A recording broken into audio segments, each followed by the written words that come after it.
नमस्कार, astro insights with Richa में आप सभी का स्वागत है। मैं हूं डॉक्टर ऋचा शुक्ला।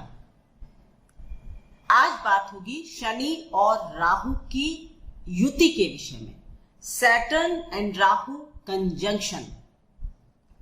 आप लोगों ने कई बार मुझसे कमेंट सेक्शन में ये पूछा और सजेस्ट किया कि शनि और राहु के कंजंक्शन पर मैं एक वीडियो बनाऊं, क्योंकि आप लोग बहुत समय से, मुझे पता है, ये सुनते आ रहे हैं कि ये एक श्रापित दोष होता है, या ये एक विष योग होता है, या फिर ये पितृ दोष बनाता है।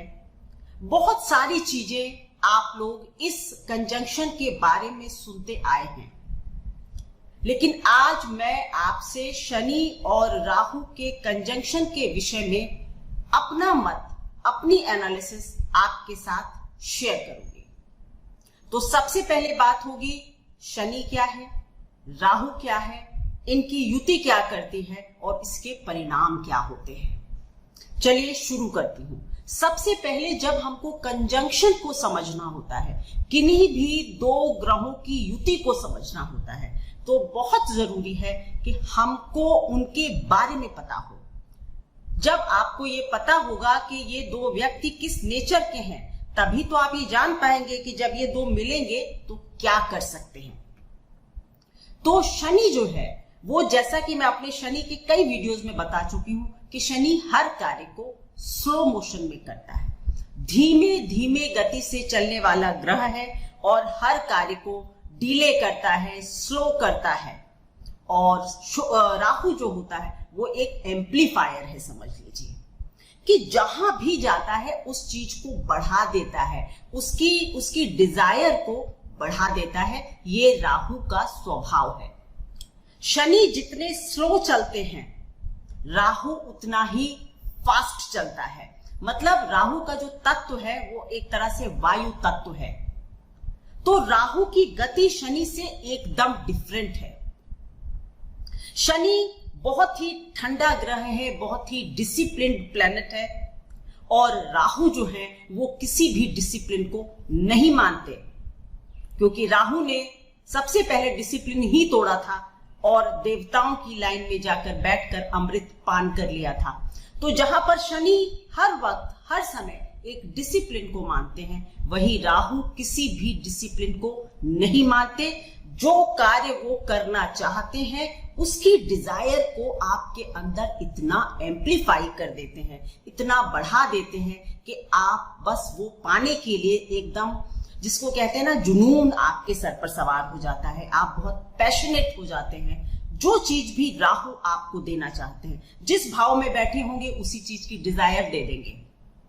तो जहां पर एक इफेक्ट है एम्पलीफाई करने का और एक है डिले करने का, तो जब ये दो एनर्जीज, ये दो शक्तियां आपस में मिलती हैं तो एक बहुत ही अजीब किस्म का योग जो है वो तैयार करती हैं। और इसका मैं नाम देती हूं कि इसको आप ये कह सकते हैं कि ये एक थोड़ा सा फ्रस्ट्रेट करने वाला योग हो सकता है।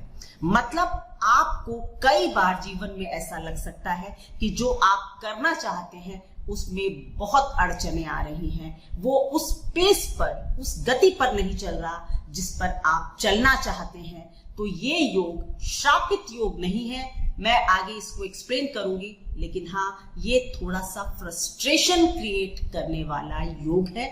और दूसरी बात, जैसा कि मैंने अपने कई वीडियोस में आपको बताया है कि शनि जिस स्थान पर बैठते हैं उसको धीरे धीरे करके संभालते जाते हैं और अंत में उसको काफी अच्छा कर देते हैं जैसे जैसे व्यक्ति की आयु बढ़ती है। तो जब राहु और शनि का कंजंक्शन होता है तो शनि जो है वो उस हाउस को संभालना तो चाहते हैं, देना भी चाहते हैं, लेकिन धीरे धीरे। और राहु शनि से ऊपर नहीं एक्ट कर पाते, इसलिए जिस भाव में भी ये युति होगी, कंजंक्शन होगा, उस भाव की प्रगति धीमी गति से आगे बढ़ेगी, या शुरुआत में, प्रारंभिक दौर में उसमें बहुत कठिनता या ऑब्स्टेकल्स आपकी लाइफ में आएंगे।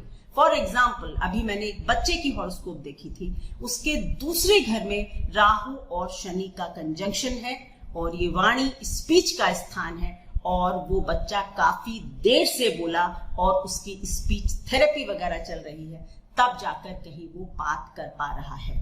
तो मैंने यही कहा था कि धीरे धीरे करके ये इम्प्रूव होगा और ये बात सच हुई और वो बच्चा इलाज के साथ और डॉक्टर्स की मेहनत के साथ वो बच्चा धीरे धीरे काफी अच्छा परफॉर्म कर रहा है।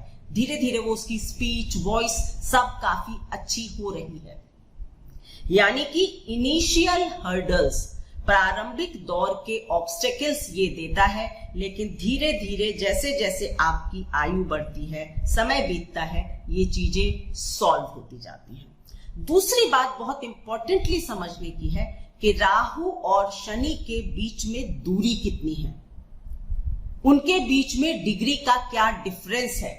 अगर ये कंजंक्शन 3 डिग्री के अंदर का है तो फिर ये एक कठिन संयोग हो सकता है, या आप ये मान सकते हैं कि कोई बड़ा कार्मिक ऋण इस जीवन में उस भाव से रिलेटेड आपको उतारना है।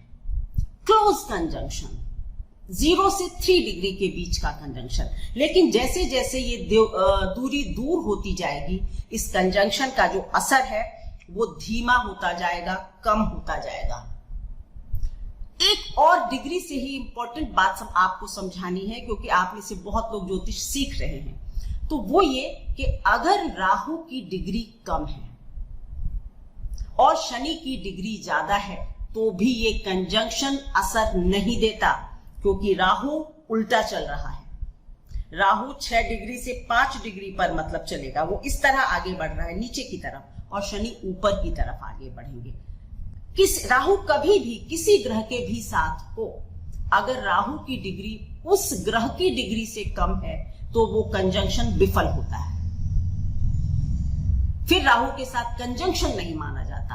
अगर राहु की डिग्री ज्यादा है और दूसरे ग्रह की डिग्री कम है, तब ये कंजंक्शन अपना असर धीरे धीरे करके दिखाएगा या बड़ा कर सकता है।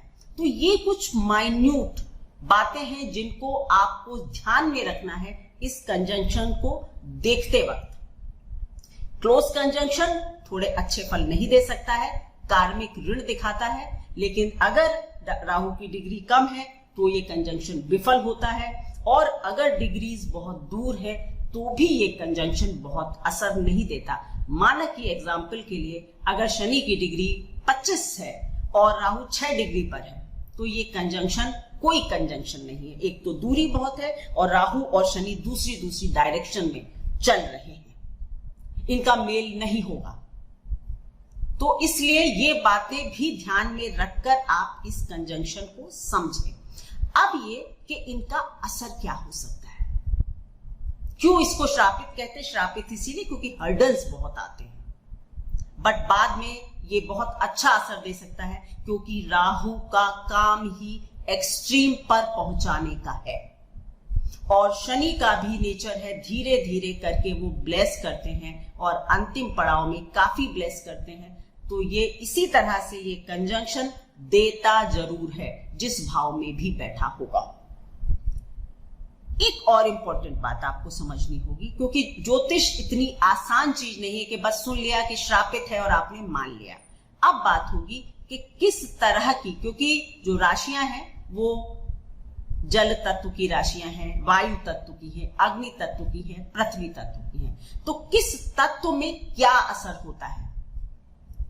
अगर ये कंजंक्शन 1, 5 और 9 में है, यानी कि मेष, सिंह और धनु में है, ये तीनों ही अग्नि तत्व राशियां हैं, तो यहां पर ये जो कंजंक्शन है ये आपको काफी एग्रेसिव, बहुत जुनूनी और कई बार हट धर्मी बना देता है, और आप काफी एरोगेंट और किसी की बात को ना समझने वाले, अपने आगे किसी को ना समझने वाले हो सकते हैं।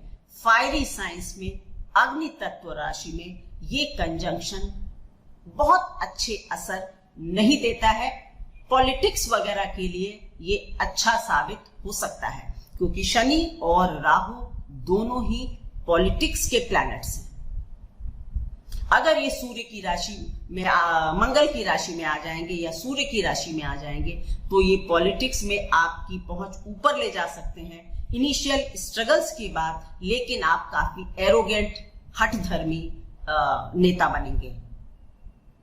तो पर अगर धनु राशि में ये कंजंक्शन होता है, क्योंकि बृहस्पति की राशि है और हर राशि अपने जो उसका जो लॉर्ड होता है, जो स्वामी होता है, उसका कुछ कैरेक्टरिस्टिक उस राशि में होता है। तो धनु राशि में बृहस्पति और बृहस्पति की राशि में शनि और राहु दोनों ही थोड़ा सा वेल बिहेव्ड नजर आते हैं।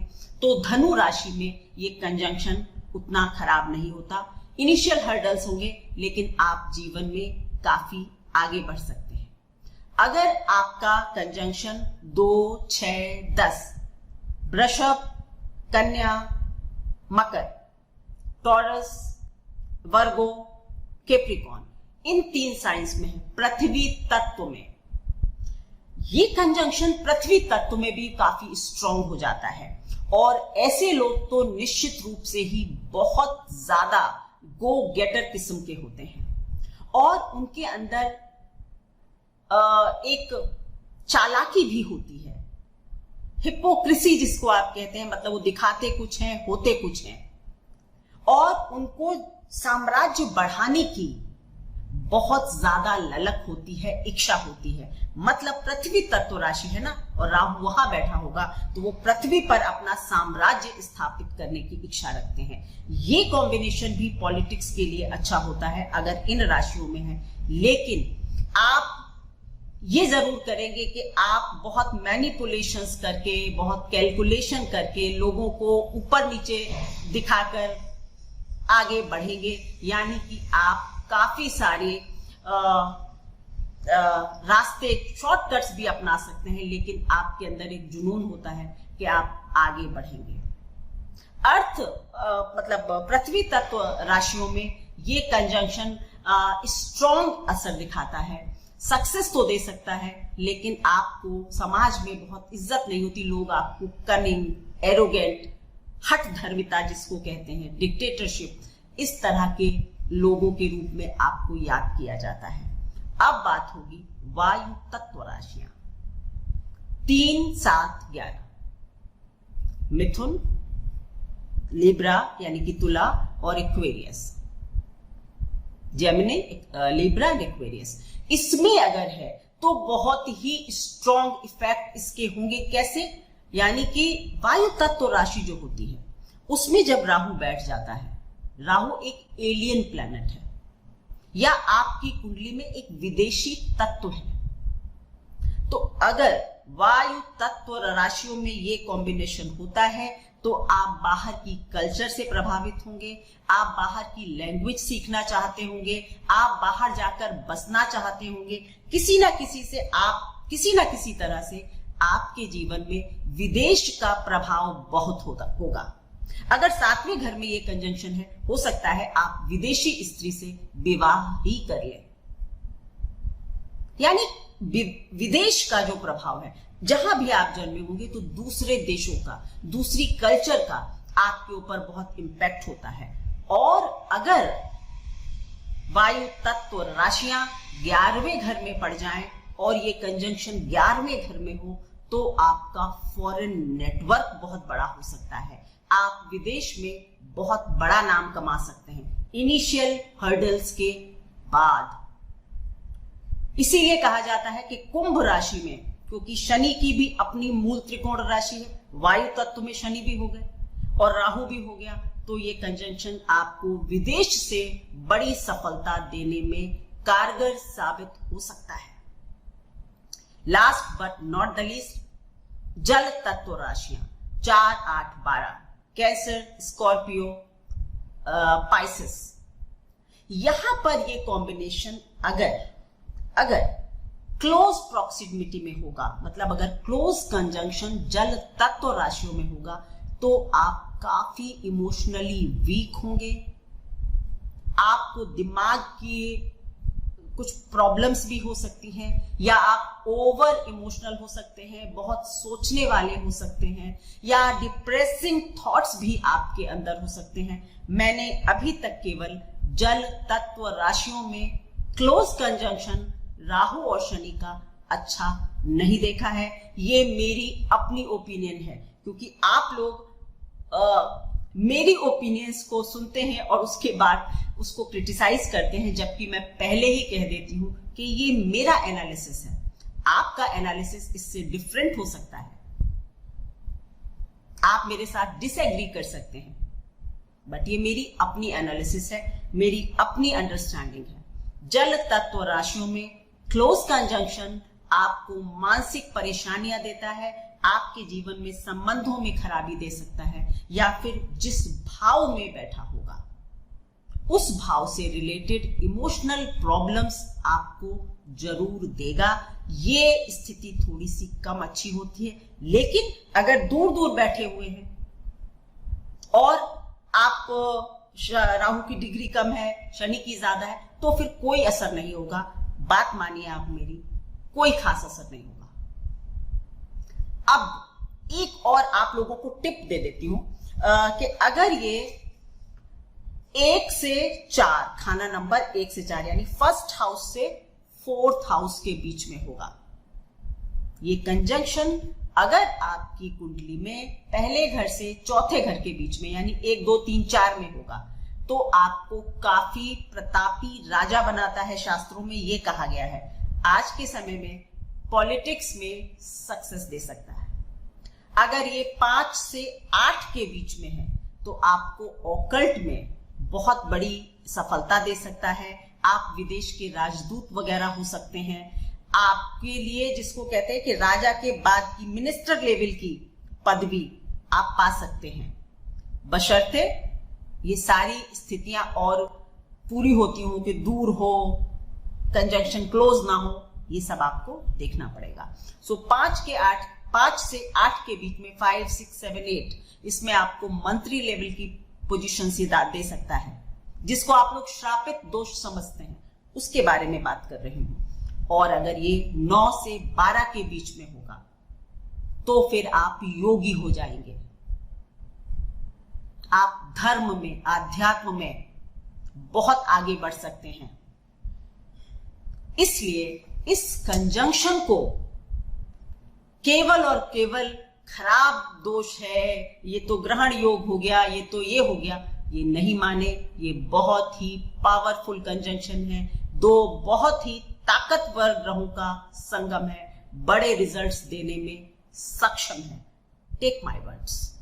एक और टिप है, अगर राहु और शनि आपके कुंडली में साथ साथ होंगे तो जन्म के समय आपके शरीर पर कोई काले रंग का बर्थ मार्क अवश्य होगा।